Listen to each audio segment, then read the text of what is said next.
Seja muito bem-vinda, muito bem-vindo à nossa quarta aula de alimentação consciente. Antes de começar, mexe um pouquinho os ombros, respira profundo, estica lá atrás, abre o peito. E aí solta o ar devagarinho pela boca.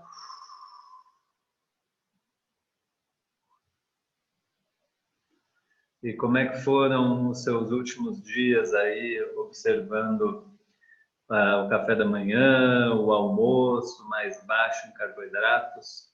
Como é que foi a sua sensação de saciedade? Como é que foi a sua clareza mental? Como é que foi o seu emocional com essas mudanças que a gente está fazendo? Vai registrando isso, que isso é a parte mais importante. A ideia da gente separar um horário mais para comer gordura, um horário mais para comer carboidrato, para que você possa observar e ter mais clareza de como cada um opera dentro do seu sistema. Isso é o que eu chamo de florescimento de consciência. Você come só gordura boa, tá, dura tanto tempo, fico assim mentalmente, fico assim emocionalmente. Come o carboidrato depois, quanto dura, como que ele opera em mim. Isso é a grande chave que vai te ajudar a ter uma nova relação com a comida, né? Eu percebo também que uma coisa que engana um pouco a gente dos carboidratos é a questão do volume, né? Então, vamos supor que você está andando na rua, tem um dinheiro, assim, uns R$ 5 para comer alguma coisa, e você tem a opção de um bolo, você fala assim, R$ 5, um pedaço de bolo, ou um punhado de castanha. Então, o volume, o bolo, né, tem um volume grande, a castanha é um punhadinho, e a gente dá a impressão que a gente está comendo menos, se nutrindo menos com a castanha, nesse exemplo, né? Mas, na verdade, esse pequeno volume de castanha tem mais calorias do que um bolo. Além do que, as calorias, a energia que vem, né? Quando a gente fala caloria, é a energia que vem do nosso corpo, do carboidrato, ela queima muito rápido, é o pico glicêmico. Uma metáfora que eu gosto muito é a da fogueira. Então, o carboidrato, principalmente quanto mais refinado, ele equivale a você jogar folha seca na fogueira. O que acontece quando você joga folha seca? Tem um pico de combustão e depois a fogueira apaga, né? Não tem, é muito difícil manter uma fogueira com folhas secas.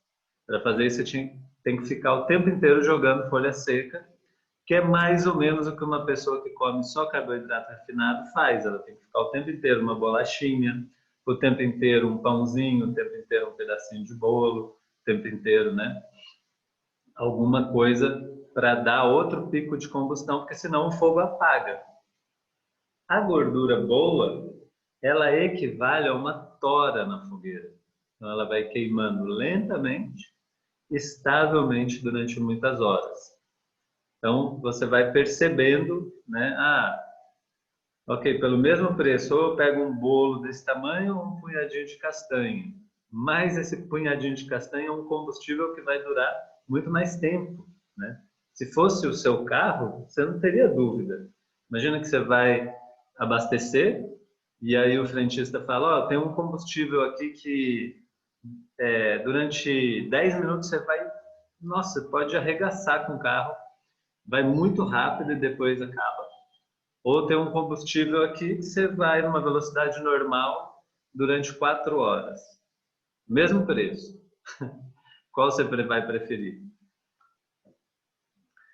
Então, hoje nós vamos falar aqui sobre, estamos falando de combustível, sobre cetogênese.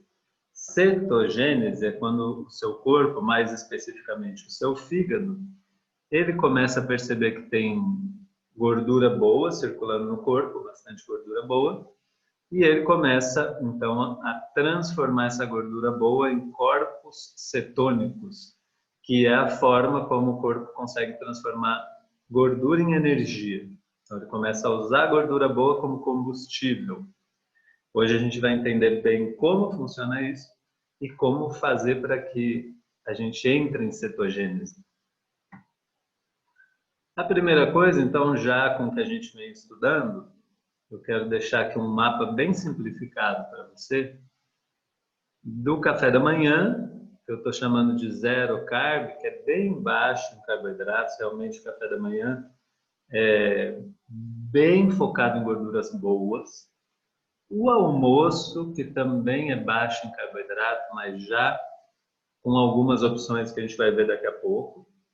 E o jantar, que seria o momento mais adequado para consumir carboidrato, de preferência os carboidratos limpos, né, que a gente vai ver daqui a pouco, mas porções maiores. Por quê? Porque quando você está indo dormir, você vai ter um pico glicêmico do carboidrato e a queda glicêmica alinhada com a hora que o seu corpo também está decaindo energia, está se preparando para o descanso.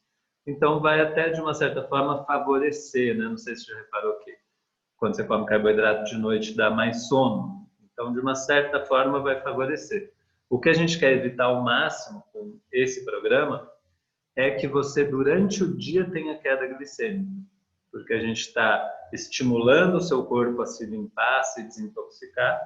E se você tiver queda glicêmica durante o dia, ele fica sem energia para poder levar todas essas toxinas para fora do sistema. Tá? Então, essa é a proposta. E aí, a partir da hora do almoço, você já pode começar a incluir esses carboidratos limpos. Tá? Os carboidratos limpos, como batata doce, inhame, cará, a mandioca e o arroz. Quando você cozinha mandioca e arroz com um fio de azeite, pode ser um azeite bom, né? Oliva, óleo de coco. E depois disso você resfria, põe na geladeira por 12 horas, ele se transforma em amido resistente, que é um carboidrato que se comporta como uma fibra. Então aí não vai dar pico glicêmico, você pode comer, que é bem menos glicêmico. Depois o pão de fermentação natural, que a gente está estudando também, né, no projeto JADE. Ele é um pão que, como fica 24 horas fermentando, o fermento, os probióticos, o que eles estão comendo? Eles estão comendo o açúcar, o amido do trigo, né, e transformando em proteína. Então, é um pão menos glicêmico, se você conseguir achar, eu recomendo bastante. A aveia e a cevada, que são cereais também menos glicêmicos. A banana verde, a banana da terra também são carboidratos muito bons, também são amidos resistentes. O pinhão também é amido resistente. E essa palavra que eu estou usando aqui, frutas da época, são frutas que são mais azedinhas, na verdade é isso. Mesmo a banana, sabe? Quando você pega uma banana do pé, ela normalmente tem, eu gostei dessa imagem porque tem o cabinho verde e é uma banana mais azedinha, né? As bananas, por exemplo, que vendem no supermercado, nas grandes redes, elas são hibridizadas para ficar cada vez mais doce, então fica também um pico glicêmico alto. Então, você procurar principalmente essas frutas como aí tem o mirtilo, a amora, né? A jabuticaba, o coco e o abacate, que a gente já viu, o maracujá, a maçã verde. E essas frutas que são mais doces, como a banana, a manga, a maçã, você procurar elas, quanto mais natural possível, que vai ser mais azedinha também. E aí isso entra os carboidratos limpos a partir da hora do almoço, tá? Numa porção pequena. E aí, conforme o dia vai progredindo, você já pode ir aumentando as porções. E os carboidratos, aqui que eu vou chamar de carboidratos de exceção, que são os que nunca existiram na natureza, que é uma invenção do ser humano e, portanto, a nossa biologia não está preparada para lidar com eles de forma adequada. Principalmente, a gente já vem falando da farinha de trigo, a farinha de milho também é bem glicêmica, a tapioca, infelizmente, é bem glicêmica. Não gosto de dar essa notícia, mas é verdade. A batata inglesa também, né? A batata normal. Os xaropes são super perigosos, porque como eles são líquidos, né?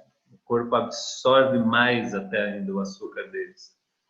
O açúcar refinado, orgânico, demerara, o ideal mesmo é você ir acostumando o seu paladar a precisar cada vez de menos doce, tá? Refrigerantes, né? Um dos grandes venenos modernos. O suco de frutas doces concentrado, né? Então, não é a mesma coisa. Você pega uma laranja, chupa uma laranja com a fibra dela, né? Isso tem um efeito no seu corpo. Você espreme 5 laranjas e toma só o açúcar dela sem a fibra, o nível de glicemia equivale ao de um refrigerante, tá? Então, cuidado com isso, da mesma forma como cuidado com as geleias de frutas doces. Então, o que eu quero dizer aqui com essas exceções? Que eu não acredito que seja saudável você falar assim, nunca mais vou comer pizza com meus amigos, né? Eu continuo tendo momentos de exceção, que eu procuro que sejam de noite, em que eu como uma pizza, né? E dentro desse programa, um dia ou 2 da semana, dá para você ter esse momento de exceção. Qual é a melhor maneira de você proteger o seu corpo quando você for comer esses carboidratos? Lembra? A saliva. Você vai engolir eles quando estiverem líquidos já.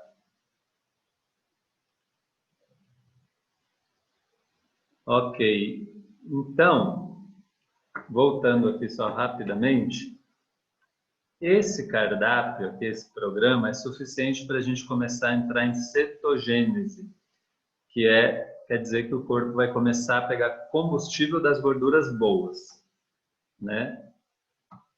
Então, quanto tempo leva a gente entrar em cetogênese? Entre 4 dias a 2 semanas, dependendo da sua individualidade. Tá? Então, para você entender que o seu corpo, a partir do momento que você começar a se alimentar dessa forma, você começa a contar entre 4 dias a 2 semanas. E o que pode acontecer nesse período de adaptação? Você pode ter gripe cetogênica, que é como a gente chama, um pouco de algumas manifestações que o corpo dá ao se adaptar a outro combustível, né? Então, dor de cabeça, cansaço, febre baixa, náuseas, aumento da sede, tudo isso pode acontecer e é normal, quer dizer que o seu corpo está se adaptando. A sede, então, a sede é uma parte muito importante, então o aumento da sede não é só um efeito da mudança cetogênica, mas quando você começa a comer menos carboidrato, o seu corpo começa a respirar melhor, os seus tecidos internos. E aí é mais natural que você capte a mensagem de um tecido que está desidratado. Então, comece a dar água em abundância para o seu corpo, né? Nesse período e sempre, para sempre. Então, as atividades dos próximos dias, manter aqui, né, café da manhã e almoço baixo em carboidratos, dar preferência aos carboidratos limpos e evitar os carboidratos de exceção, né? Somente, então, os carboidratos, esses últimos que a gente viu aqui, somente em exceções. Então, essa foi na nossa 4ª aula. Desejo um lindo dia para você